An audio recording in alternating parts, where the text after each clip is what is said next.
How to remove devices connected to your Instagram. Hey guys, welcome back to our YouTube channel. Without any further delay, let us get started. Launch your Instagram application first and get logged into your Instagram account. Tap on the Use section from your bottom right. Then tap on the 3-bar icon on your right hand side. Here under Your Account, tap on Accounts Center. Then tap on Password and Security. As you do so under Security Checks, you will see where you are logged in. Tap Open the option. Then if your Facebook is connected with your Instagram, you will also see your Facebook account.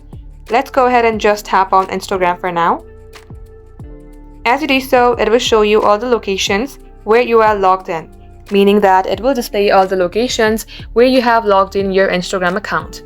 Now if you would like to get logged out from that, tap onto it and tap on Remove. Just like so. This is how you can do the same as well. That is all for today. Thank you for watching the video till the very end. Please like and subscribe for more.